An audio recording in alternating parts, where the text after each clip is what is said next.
Next question हमारे पास किससे, partnership से, ठीक है, किससे, पार्टनरशिप।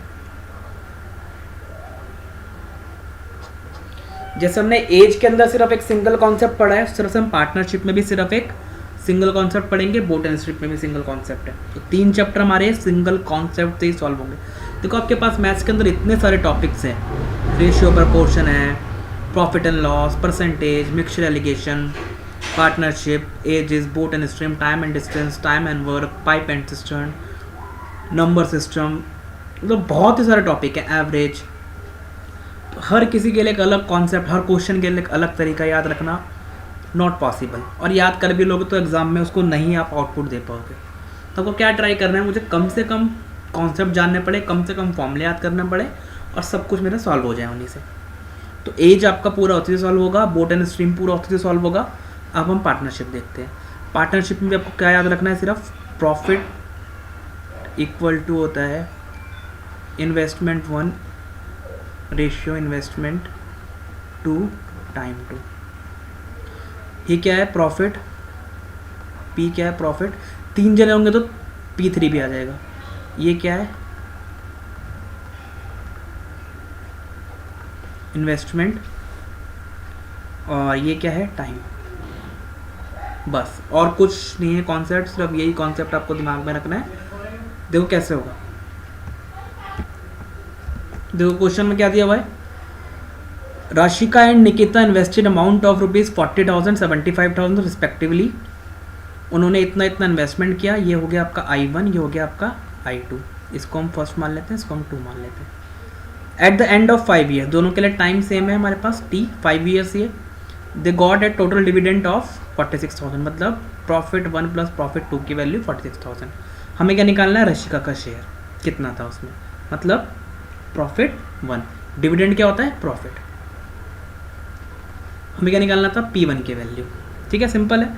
हमने भी क्या देखा है, P1 ratio P2 is equal to investment 1 time 1 into ratio investment 2 time 2। Investment 1 कितना हो रहा है, इसका मतलब रेशियो का मतलब यही होता है ना हमारे पास, P1 बाय P2 की वैल्यू आपको निकाल दे रखी है, इन्वेस्टमेंट 1 टाइम 1। इन्वेस्टमेंट कितना हो रहा है, 40,000। टाइम दोनों के लिए सेम है 5 ईयर्स। यहाँ कितना हो रहा है, 75,000। टाइम सेम है 5 ईयर्स।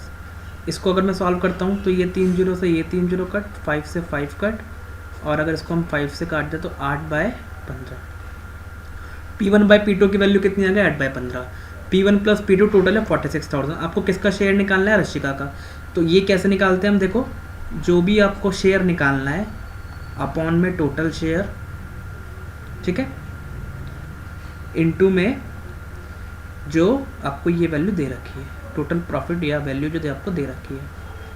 मतलब आपको P1 मतलब 8 की वैल्यू निकालनी थी, P1 प्लस P2 मतलब 15, 8 प्लस 15, क्योंकि ये P1 है और ये P2 है, तो 8 प्लस 15 इंटू 46,000, वैल्यू क्या दे रखी है, 46,000। 8/23 इंटू 46,000 कितना हो जाएगा, ये 2 से कट जाएगा, 2,000। 8 इंटू 2 16,000। तुम्हारा आंसर क्या आ गया, D 16,000। ठीक है, इजी था क्वेश्चन। नेक्स्ट हम देखते हैं, हमें क्या रखा है, दे रखा है 3/5 of a number is more than its 40% by 85। Suppose करो नंबर है x, इसका 3/5 of x more than its 40%, मतलब 40% of x more than its 40%, अपना ही 40% से कितना ज़्यादा है, 85। मतलब अगर हम 3/5 ऑफ x निकालें तो वो, अगर हम 40% ऑफ x में 85 जोड़ें तो इसके इक्वल आता है। लिखा हुआ है 3/5 of a number is more than its 40% by 85। इसका मतलब है, इसको हम अगर इधर ले आते हैं दोनों इस साइड, 3/5x माइनस इसको अगर हम काट लेते हैं ऊपर नीचे तो ये कितना हो जाएगा, 2/5। 2/5x इक्वल टू क्या आ जाएगा, 85। हमें क्या निकालना है, but 60% of x, 60% of that number मतलब 60% ऑफ x। यहाँ से अगर हम x की वैल्यू कैलकुलेट करें, 5 डिनोमिनेटर में दोनों कॉमन है, तो 3x minus 2x x equal to क्या आ जाएगा, 5 इधर चला जाएगा, 85 इंटू 5। तो यहाँ से 85 इंटू 5 कितना हो गया, 5 इंटू 5 25, 5 लिखा, 2 कैरी, 5 इंटू 8 40 प्लस 2 425, 425 तो हमें वैल्यू मिल गई। ये 2 क्या था, कैरी का, इसको हटा दो। हमें क्या निकालना है लेकिन 60%, ठीक है। तो ये कितना 100%, 60% निकालने के लिए क्या करेंगे हम, 10% निकालते हैं। अगर 425 का तो कितना आ जाता है 42.5। 10% निकालने के लिए हम क्या करते हैं 10 से डिवाइड, 10% आ गया 42.5। 60% निकालना है तो 6 से मल्टीप्लाई, क्योंकि अगर हम 10% को मल्टीप्लाई कर दें 6 से तो कितने पे पहुंच जाते हैं हम 60% पे। इसको अगर हम 6 से मल्टीप्लाई करते हैं देखो क्या आता है, 6 5 × 30, 6 2 × 12 प्लस 3 15, 1 कैरी, 6 4 × 24 प्लस 1 25। ये पॉइंट था, ये पॉइंट कहाँ जाएगा, यहाँ पे आ जाएगा एक पॉइंट। तो 0 से पहले पॉइंट आ गया, कितना रह गया 255.0 का मतलब 255। तो हमारा आंसर क्या हो गया बी 255। नेक्स्ट क्वेश्चन देखो, 8 men and 4 boy working together can do 6 times as much work per hour as a man and a boy together। मतलब 1 घंटे में एक मैन और एक बॉय जितना काम करते हैं, सपोज करते हैं हम एक मैन प्लस एक बॉय मिलके 1 घंटे में कितना काम कर लेते हैं, सपोज करो x यूनिट। तो बोल रहा है 8 मैन और 4 बॉय कितना कर लेते हैं मिलके 6 गुना, इसका 6 गुना। तो 8 मैन प्लस 4 बॉय अगर मिल जाए तो एक मैन और एक बॉय ने तो मिला करा x यूनिट, ये कितना कर लेंगे 6x यूनिट, ठीक है ना, 6x यूनिट। अब देखो x की वैल्यू अगर हम यहाँ से यहाँ डालते हैं, मतलब 8 मैन प्लस 4 बॉय में x की वैल्यू डाल दें 6, 1 मैन प्लस 1 बॉय। इसको अगर हम सॉल्व करें तो यहाँ पे आ जाएगा 6m, यहाँ आ जाएगा 2m बन जाएगा, 8m minus 6m, 4 boy 6b minus 4 boy कितना हो जाएगा 2 बॉय। हमें क्या करना था, compare the work of man with that of boy, मतलब वर्क का मतलब एफिशिएंसी हमें कंपेयर करनी थी कि कितना काम 1 घंटे में एक आदमी कर पा रहा है और कितना ही काम 1 घंटे में एक बॉय कर पा रहा है।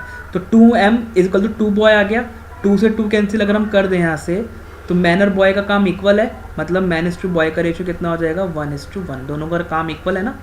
तो एक काम अगर मैन करेगा तो एक ही बॉय करेगा। तो हमारा आंसर क्या हो गया 10th का C, ठीक है ना। क्या करा हमने x यूनिट माना एक बॉय और एक मैन का काम, तो 8 मैन 4 बॉय का काम कितना आ गया 6 है, लिखा हुआ है क्योंकि 6 टाइम्स। तो x की वैल्यू यहाँ डाली, मैन प्लस 1 बॉय, सॉल्व करा, m और b का रेशियो आ गया 1:1। अब हमारे पास आ जाते हैं क्या क्वाड्रेटिक। जैसा कि आप जानते हो 90% 95% आपको एग्जाम में 5 क्वेश्चन क्वाड्रेटिक से मिलने ही मिलने हैं, ठीक है ना। तो इसको हम सॉल्व करते हैं। देखो पहला है x √of 3136, √of 3136 कितना होता है 56। और ये हमने कैसे निकाला फास्टली, ये आप हमारे वीडियो में दे सकते हैं स्क्वायर रूट वाली, और एक बार हम थोड़ा सा डिस्कस भी कर लेते हैं।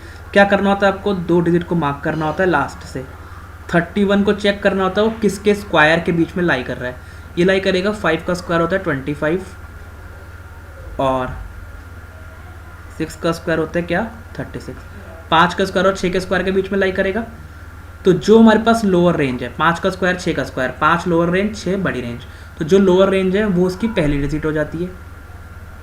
अब हम ये चेक करते हैं कि जो 6 है वो किस किस की क्या बैटरी है यूनिट डिजिट। मतलब देखो 4 का स्क्वायर क्या होता है 16, 6 का स्क्वायर क्या होता है 36। तो आपको 1 से लेकर 10 तक में ये चेक करना है जो इसकी यूनिट डिजिट है 6 वो और किस किस नंबर की यूनिट डिजिट है, किसके स्क्वायर की। 4 का स्क्वायर 16, 6 का स्क्वायर 36, तो 6 की 4 के स्क्वायर की भी यूनिट डिजिट 6 के स्क्वायर की भी। तो इसका आंसर या तो आपका 54 हो सकता था या हो सकता था 56, ठीक है। आपको क्या करना है, इसको कंफर्म करने के लिए आपको निकालना है 55 का स्क्वायर। 55 का स्क्वायर निकालना बहुत आसान है, जो भी नंबर 5 से एंड होते हैं उनका स्क्वायर हम कैसे निकालते हैं। जैसे 55 का स्क्वायर निकालना है तो 5 × 5 में एक +1 करो और बाद में लिख दो 25, ठीक है ना। तो 5 × 5 + 1 6 कितना हो गया 30 और लास्ट में क्या लिखना है 25। 55 का स्क्वायर क्या आ गया 3025। अब आप देखो, मुझे वैल्यू किसकी निकालनी थी, 3136 के स्क्वायर रूट की। 3136 का स्क्वायर रूट जो है इससे बड़ा है, अगर वैल्यू इससे बड़ी है तो ऑब्वियस सी बात है 54 तो कभी आंसर हो ही नहीं सकता, क्योंकि 54 का स्क्वायर होगा वो तो इससे भी छोटा आएगा 3025 से। लेकिन हमारा क्वेश्चन में क्या पूछा हुआ है 3136, तो हमारा आंसर क्या हो गया 56। और ज़्यादा इसको क्लियर करने के लिए स्क्वायर रूट वाली वीडियो आप देख सकते हैं हमारी।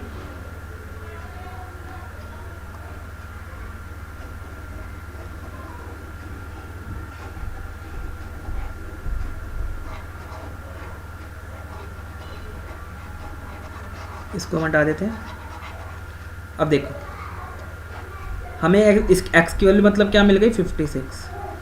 ऐसी y भी क्या होगा, ये स्क्वायर अगर इसे हम हटा देते हैं यहाँ पे आके स्क्वायर रूट बन जाएगा ये भी, लेकिन ये y स्क्वायर है क्योंकि, तो y की वैल्यू क्या क्या आएगी +56 भी और -56 भी, ये सबको पता होगा। अब आप क्लियरली क्या देख रहे हो, अगर आप x और y को कंपेयर करते हो तो x क्या हो सकता है, या तो इक्वल हो सकता है y के या ग्रेटर हो सकता है y से। क्यों, अगर हम x की वैल्यू 56 लें और y की 56 लें तो इक्वल हो जाएगा, x की 56 लें y की -56 लें तो क्या हो जाएगा ग्रेटर। तो यानी x फाइनली क्या हो जाएगा, x greater than equal to y, x greater than equal to y मतलब d।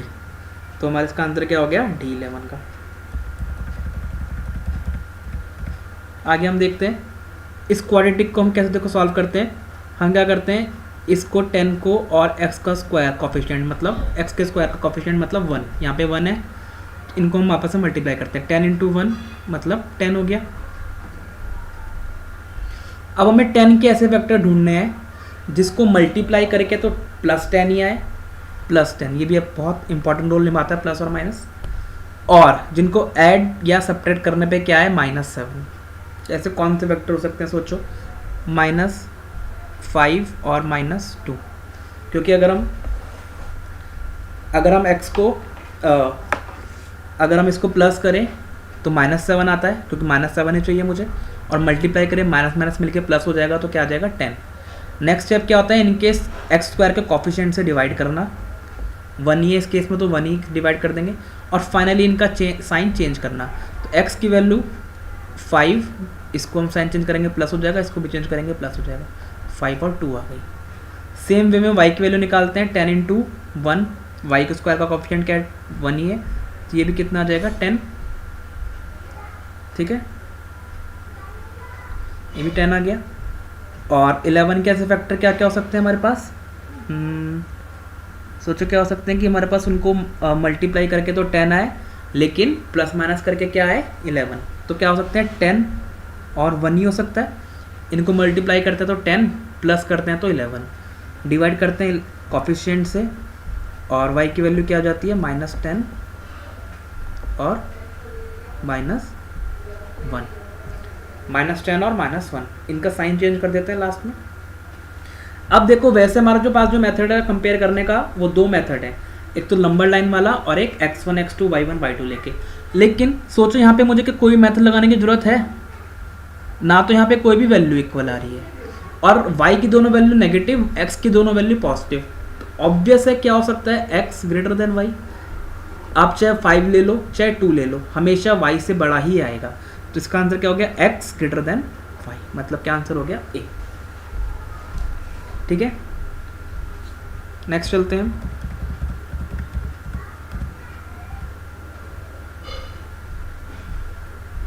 नेक्स्ट में देखो क्या है 192 के फैक्टर।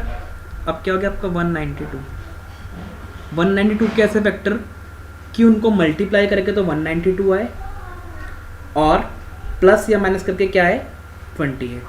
तो ऐसे फैक्टर देखो आप कौन से हो सकते हैं, तो ऐसे फैक्टर आपके पास हो सकते हैं 16 और 12। अगर आप 16 और 12 को मल्टीप्लाई करोगे तो 192 आएगा, प्लस माइनस करके 28, प्लस करके 28 आएगा। नेक्स्ट स्टेप 1 से डिवाइड, एक्स स्क्वायर का कॉफिशिएंट, एक्स स्क्वायर कॉफिशिएंट यहाँ पे क्या है 1।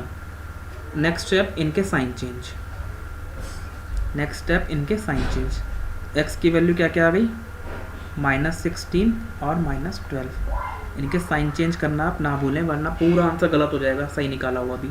सेम वे में y की वैल्यू निकाल लो, तो y कैसे निकालोगे आप, 48 इंटू वाई का स्क्वायर भी 1 ही है, 48 ही हो गया। इसके फैक्टर ऐसे कि 16 आ जाए प्लस माइनस करके और मल्टीप्लाई करके 48 क्या हो सकते हैं, 12 इंटू 4 48 और इनको प्लस करके भी क्या आता है 16, डिवाइड करोगे कॉफिशिएंट से तो 1 ही है, ठीक है। तो y की वैल्यू क्या हो जाएगी यहाँ पे -12 -4। अब देखो, अब हमारे पास वैल्यूज़ जो आई है वो सारी माइनस में है। तो अब हम क्या करेंगे, इनको नंबर लाइन पे प्लॉट कर सकते हैं, दोनों मेथड से हम देखते हैं। ये नंबर लाइन बनानी सपोज हमने करो, यहाँ पे हमारे पास 0 है क्योंकि सारी वैल्यू माइनस में है, तो हम खाली माइनस वाली वैल्यू लिखते हैं। 4 12 16, सपोज करो 4 तो कहीं यहाँ पे लाई करेगा -4 है ना, -1 से शुरू होती है वैल्यूज़ क्योंकि, और -12 कहीं यहाँ पे लाई करेगा, -16 कहीं यहाँ पे लाई करेगा। देखो निकालने का वे क्या होता है, पहले हमारी जो वैल्यूज़ हैं x की वैल्यूज़ के वो क्या क्या है -16 और -12, तो x के लिए कौन सा रीज़न बनेगा, ये वाला है ना। y के लिए -12 और -4, मतलब यहाँ से बिल्कुल बाउंड्री से शुरू होते हुए ये वाला, ये किसका है y का, तो ये हो गया x का और ये हो गया y का। देखो यहाँ से हम चलते हैं, आपको पता है -1 जो होता है वो ग्रेटर होता है -2 से, माइनस के केस में है ना, -1 ग्रेटर देन -2।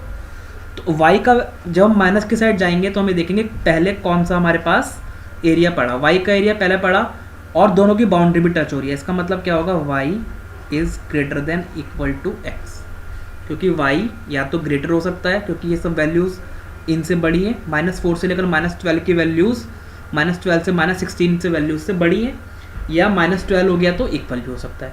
इसका मतलब हमारा आंसर क्या हो सकता है, y is greater than equal to x, है ना, मतलब D। दूसरा तरीका देखो क्या है, दूसरा तरीका कुछ भी नहीं है। सपोज करो जो हमने ये वैल्यूज़ लिखी हैं, इसको हम मान लेते हैं x1, इसको हम मान लेते हैं x2, इसको हम मान लेते हैं y1, इसको हम मान लेते हैं y2। अब आप क्या करो, कंपेयर करोगे किसको, अब आप कंपेयर करोगे किसको, देखो x1 को पहले 2 बार x1 लिखो, 2 बार x2 लिखो, एक बार लिखो यहाँ y1 y2 y1 x1 की वैल्यू देखो क्या लिखी है आपने, -16, ठीक है ना। x1 की वैल्यू आपने लिखी है -16 और x2 की -12, y1 की -12, y2 की -4। ये वैल्यूज़ आपने ऐसे लिख ली। अब आप देखो इनके बीच में साइन लगाओ, कौन सा किससे बड़ा है। यहाँ पे y1 बड़ा है, -12 ग्रेटर है -16 से, यहाँ पे भी y2 बड़ा है, यहाँ पे क्या है, यहाँ पे भी y1 बड़ा है, यहाँ पे क्या है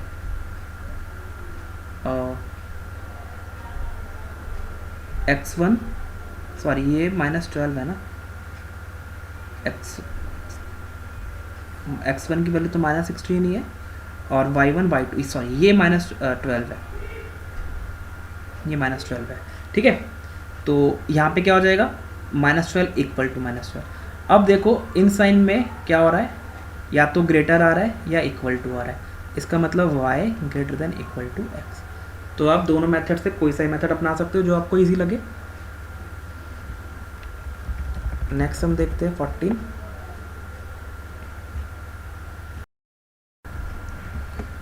नेक्स्ट क्वेश्चन हमारे पास किससे, पार्टनरशिप से, ठीक है, किससे, पार्टनरशिप। जैसे हमने एज के अंदर सिर्फ एक सिंगल कॉन्सेप्ट पढ़ा है, सिर्फ हम पार्टनरशिप में भी सिर्फ एक सिंगल कॉन्सेप्ट पढ़ेंगे, बोट एंड स्ट्रिप में भी सिंगल कॉन्सेप्ट है। तो 3 चैप्टर हमारे सिंगल कॉन्सेप्ट से ही सॉल्व होंगे। देखो आपके पास मैथ्स के अंदर इतने सारे टॉपिक्स हैं, रेशियो प्रपोर्शन है, profit and loss, percentage, mixture alligation, partnership, ages, boat and stream, time and distance, time and work, pipe and cistern, number system, मतलब बहुत ही सारे टॉपिक है, एवरेज। तो हर किसी के लिए एक अलग कॉन्सेप्ट, हर क्वेश्चन के लिए एक अलग तरीका याद रखना नॉट पॉसिबल, और याद कर भी लोगे तो एग्जाम में उसको नहीं आप आउटपुट दे पाओगे। तो आपको क्या ट्राई करना है, मुझे कम से कम कॉन्सेप्ट जानने पड़े, कम से कम फॉर्मूले याद करने पड़े और सब कुछ मेरा सॉल्व हो जाए उन्हीं से। तो एज आपका पूरा उसी से सॉल्व होगा, बोट एंड स्ट्रीम पूरा उसी से सॉल्व होगा। अब हम पार्टनरशिप देखते हैं। पार्टनरशिप में भी आपको क्या याद रखना है, सिर्फ प्रॉफिट इक्वल टू होता है इन्वेस्टमेंट 1 रेशियो इन्वेस्टमेंट 2 टाइम 2। ये क्या है प्रॉफिट, पी क्या है प्रॉफिट, 3 जने होंगे तो P3 भी आ जाएगा। ये क्या है इन्वेस्टमेंट और ये क्या है टाइम। बस और कुछ नहीं है कॉन्सेप्ट, सिर्फ यही कॉन्सेप्ट आपको दिमाग में रखना है। देखो कैसे होगा, देखो क्वेश्चन में क्या दिया हुआ है, Rashika and Nikita invested amount of ₹40,000 75,000 respectively. उन्होंने इतना इतना इन्वेस्टमेंट किया, ये हो गया आपका I1, ये हो गया आपका I2। इसको हम फर्स्ट मान लेते हैं, इसको हम 2 मान लेते हैं। At the end of 5 year, दोनों के लिए टाइम सेम है हमारे पास T 5 ईयर्स ये। They got at total dividend of 46,000, मतलब प्रॉफिट 1 प्लस प्रॉफिट 2 की वैल्यू 46,000। हमें क्या निकालना है, रशिका का शेयर कितना था उसमें, मतलब प्रॉफिट 1, डिविडेंड क्या होता है प्रॉफिट। हमें क्या निकालना था P1 की वैल्यू। ठीक है, सिंपल है। हमने भी क्या देखा है, P1 ratio P2 is equal to investment 1 time 1 into ratio investment 2 time 2। Investment 1 कितना हो रहा है, इसका मतलब रेशियो का मतलब यही होता है ना हमारे पास, P1 बाय P2 की वैल्यू आपको निकाल दे रखी है। इन्वेस्टमेंट 1 टाइम 1, इन्वेस्टमेंट कितना हो रहा है 40,000, टाइम दोनों के लिए सेम है 5 ईयर्स। यहाँ कितना हो रहा है 75,000, टाइम सेम है 5 ईयर्स। इसको अगर मैं सॉल्व करता हूँ तो ये 3 जीरो से ये 3 जीरो कट, 5 से 5 कट, और अगर इसको हम 5 से काट दें तो 8/15। P1 बाय P2 की वैल्यू कितनी आ गई 8/15। P1 प्लस P2 टोटल है 46,000। आपको किसका शेयर निकालना है, रशिका का। तो ये कैसे निकालते हैं हम, देखो जो भी आपको शेयर निकालना है अपॉन में टोटल शेयर, ठीक है, इनटू में जो आपको ये वैल्यू दे रखी है, टोटल प्रॉफिट या वैल्यू जो आपको दे रखी है। मतलब आपको P1 मतलब 8 की वैल्यू निकालनी थी, P1 प्लस P2 मतलब 15, 8 प्लस 15, क्योंकि ये P1 है और ये P2 है, तो 8 प्लस 15 इंटू 46,000, वैल्यू क्या दे रखी है 46,000। 8/23 इंटू 46,000 कितना हो जाएगा, ये 2 से कट जाएगा 2,000, 8 इंटू 2 16,000। तो हमारा आंसर क्या आ गया D 16,000। ठीक है, इजी था क्वेश्चन। नेक्स्ट हम देखते हैं हमें क्या रखा है, दे रखा है 3/5 of a number is more than its 40% by 85। Suppose करो नंबर है x, इसका 3/5 of x more than its 40%, मतलब 40% of x more than its 40%, अपना ही 40% से कितना ज़्यादा है 85। मतलब अगर हम 3/5 ऑफ x निकालें तो वो अगर हम 40% ऑफ x में 85 जोड़ें तो इसके इक्वल आता है। लिखा हुआ है 3/5 of a number is more than its 40% by 85। इसका मतलब है इसको हम अगर इधर ले आते हैं दोनों इस साइड, 3/5x माइनस इसको अगर हम काट लेते हैं ऊपर नीचे तो ये कितना हो जाएगा 2/5, 2/5x इक्वल टू क्या आ जाएगा 85। हमें क्या निकालना है, but is 60% of x, 60% of that number मतलब 60% ऑफ x। यहाँ से अगर हम x की वैल्यू कैलकुलेट करें, 5 डिनोमिनेटर में दोनों कॉमन है, तो 3x minus 2x x equal to क्या आ जाएगा 5 इधर चला जाएगा 85 इंटू 5। तो यहाँ से 85 इंटू 5 कितना हो गया 5 इंटू 5 25, 5 लिखा 2 कैरी, 5 इंटू 8 40 प्लस 2 425, 425 तो हमें वैल्यू मिल गई। ये 2 क्या था कैरी का, इसको हटा दो। हमें क्या निकालना है लेकिन 60%। ठीक है, तो ये कितना 100%, 60% निकालने के लिए क्या करेंगे हम 10% निकालते हैं। अगर 425 का तो कितना आ जाता है 42.5, 10% निकालने के लिए हम क्या करते हैं 10 से डिवाइड, 10% आ गया 42.5। 60% निकालना है तो 6 से मल्टीप्लाई, क्योंकि अगर हम 10% को मल्टीप्लाई कर दें 6 से तो कितने पे पहुंच जाते हैं हम 60% पे। इसको अगर हम 6 से मल्टीप्लाई करते हो देखो क्या आता है 6 5 या 30,